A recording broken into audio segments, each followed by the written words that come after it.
El Señor esté con vosotros.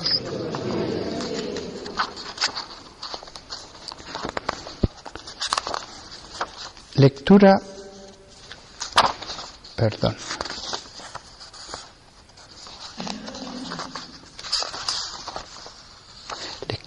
del Santo Evangelio según San Juan. El último día, el más solemne de la fiesta, Jesús en pie gritó: «El que tenga sed, que venga a mí, y beba el que cree en mí. Como dice la Escritura, de sus entrañas manarán ríos de agua viva». Dicho esto, refiriéndose al Espíritu que habían de recibir los que creyeran en Él. Todavía no se había dado el Espíritu, porque Jesús no había sido glorificado.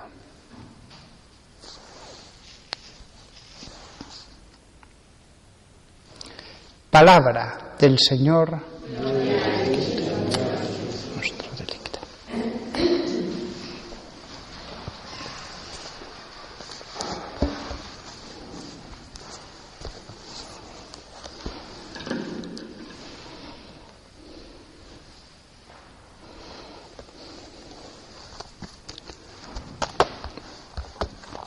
Hoy es la vigilia de Pentecostés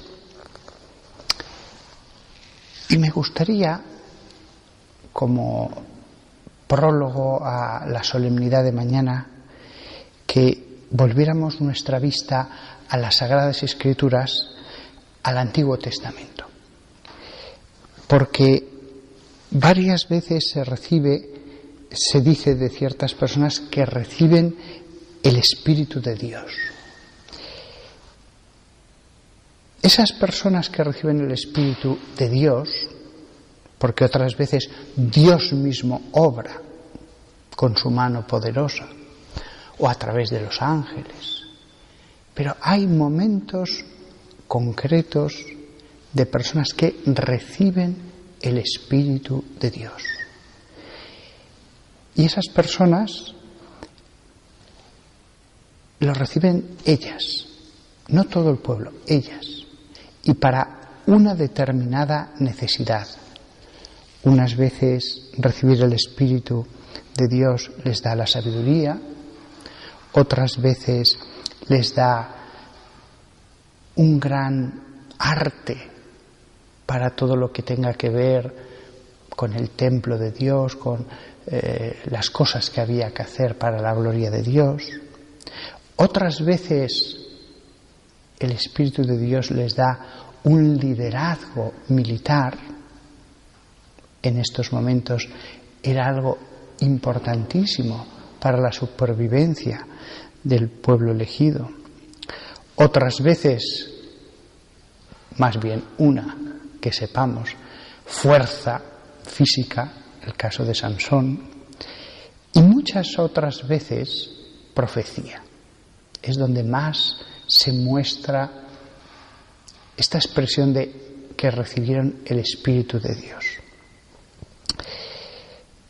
Un ejemplo lo vemos en Éxodo 31, porque el Espíritu Divino da a Bezalel la posibilidad de trabajar con habilidad, inteligencia y conocimiento en todo tipo de arte para hacer diseños artísticos, para trabajar en oro, plata, bronce y para cortar las piedras y para tallar la madera. Eso dice Éxodo 31. Fijaos qué interesante estos dos versículos. A veces pensamos que el Espíritu de Dios va a venir para cosas muy grandiosas y milagrosas. No. En Bezalel viene para que así puedan hacerse lo mejor posible las cosas que van a ser para el culto de Dios. Había otros artesanos que hacían estas mismas cosas, pero Bezalel tenía un arte superior. un arte dado por el Espíritu de Dios divino, el Divino Espíritu que había recibido. Esto lo hemos visto en otros momentos de la historia de la Iglesia, que ha habido personajes que uno dice, esto es increíble. Este hombre se pone a pintar y pinta mejor que nadie. Se pone a esculpir y esculpe mejor que nadie. Se pone a diseñar como Miguel Ángel, que esculpía, que pintaba. Se pone a diseñar la planta, el plano de la Basílica de San Pedro del Vaticano, y es genial, genial. Claro, en el caso de Miguel Ángel no nos ha dicho Dios que tuviera un espíritu divino, pero de Bezalel sí, de Bezalel sí. La importancia que tiene el que estén bien las cosas que tienen que ver con Dios, que incluso el mismo Dios a algún personaje le da su espíritu para que se hagan bien. O sea, no es ya lo que podamos hacer nosotros, es que a veces Dios mismo interviene para que se hagan las cosas como Él quiere. De nuevo lo repito, Bezalel no recibió el espíritu de profecía, ni una fuerza física como Sansón, ni fue un gran líder militar que actuaba con el espíritu de Dios. A veces el espíritu obra en lo ordinario, en las cosas aparentemente sencillas. Pero, dejando aparte este hecho de Éxodo 31, me quería fijar hoy en el espíritu de Dios, en los jueces, una parte de la que se suele hablar poca. Pero la palabra de Dios nos dice que ese espíritu suyo vino sobre Otniel, Ehud, Débora, Barak, Gedeón, Abimelech, Jefté y Sansón. ¿Por qué me quiero fijar en estos personajes? Personajes de antes de Cristo, que no conocían el Evangelio, que si leéis el libro de Jueces era una época dura, cruel, muy cruel. Y sin embargo, en esa época de crueldad, el Espíritu de Dios va a derramarse, a aconsejar, a acompañar a estos jueces. Muchas personas había en Israel en esa época. Sin embargo, los jueces eran personas escogidas por Dios, no por los hombres. De pronto, el resto de los israelitas se daban cuenta que uno de ellos tenía el Espíritu de Dios. Y si no se daban cuenta, no pasaba tampoco nada, porque Dios con su mano poderosa ya se encargaba de que el juez que les enviaba acabara liderando a Israel para su salvación. Fijaos esta perspectiva del Espíritu Santo en el libro de Jueces, porque muchas veces examinamos al Espíritu Santo en el libro de en la carta a los Corintios, los carismas, o examinamos el Espíritu Santo en su dimensión teológica en las palabras de Jesús respecto a la Trinidad. Sin embargo, en Jueces el Espíritu Santo aparece como espíritu que se preocupa de su pueblo, que se preocupa de su pueblo. El Espíritu Santo aparece por la oración del pueblo, porque en todos estos personajes que he dicho, 5 veces ocurre el mismo ciclo. El primero de todos, Otniel, dice el libro de Jueces capítulo 3, los israelitas hicieron lo que estaba mal a la vista del Señor, olvidando al Señor su Dios. Y más adelante dice, entonces se encendió la ira del Señor y los vendió en la mano del rey Cushán durante 8 años. Primera enseñanza del libro. hicieron el mal, viene el castigo. Políticamente, lo único que se ve es que caen en manos del rey Cushán.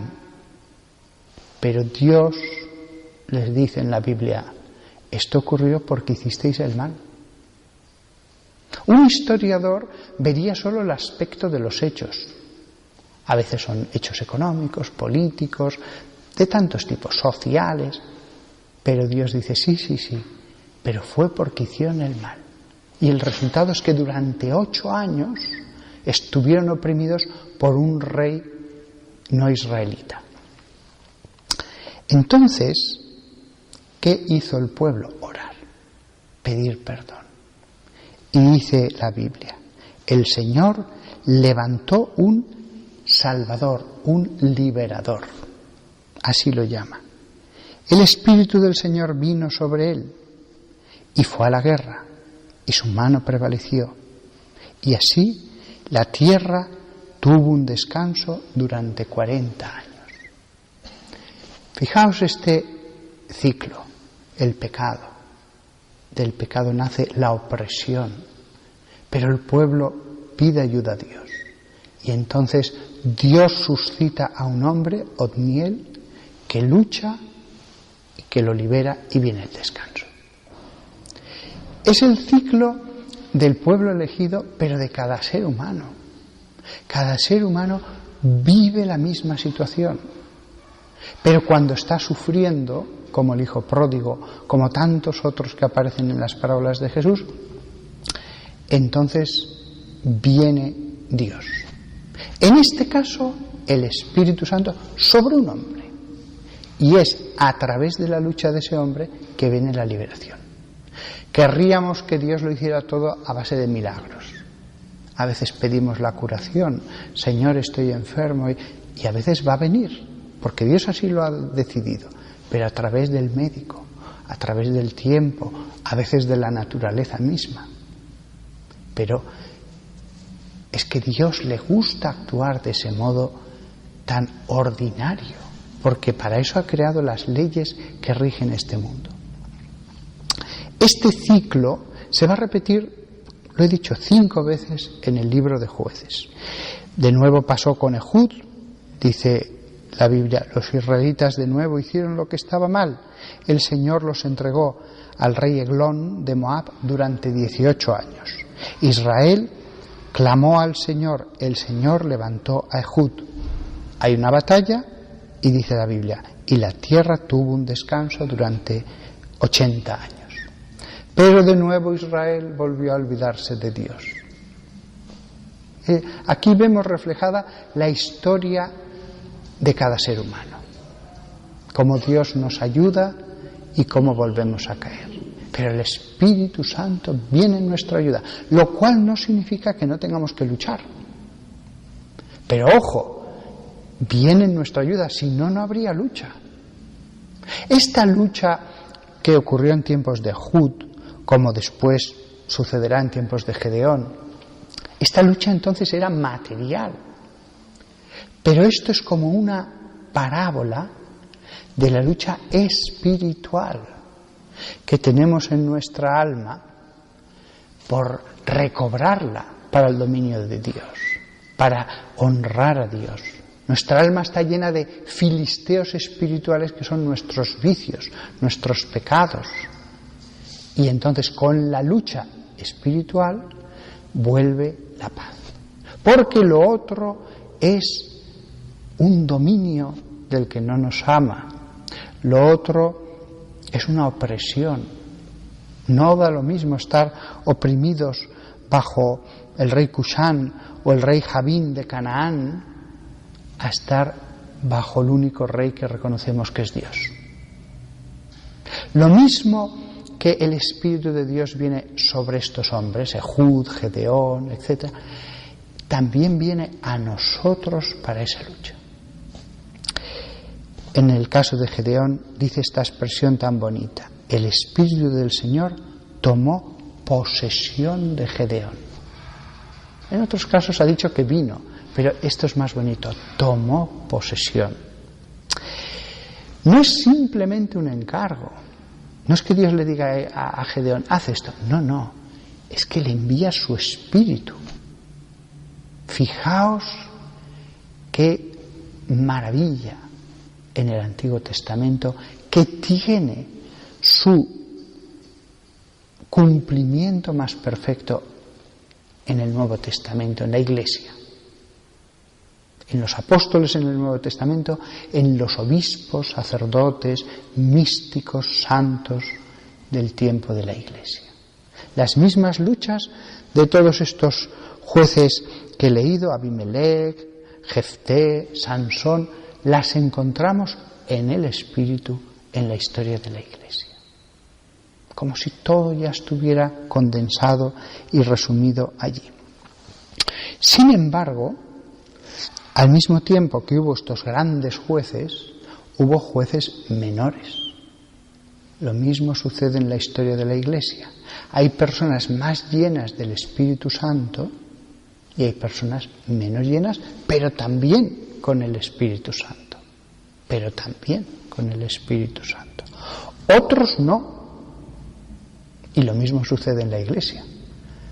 Hubo otros momentos en que no hubo jueces en Israel. Lo mismo sucede en la Iglesia. A veces vemos pastores que son más humanos, que sí, que tienen el poder de los sacramentos, pero son más humanos.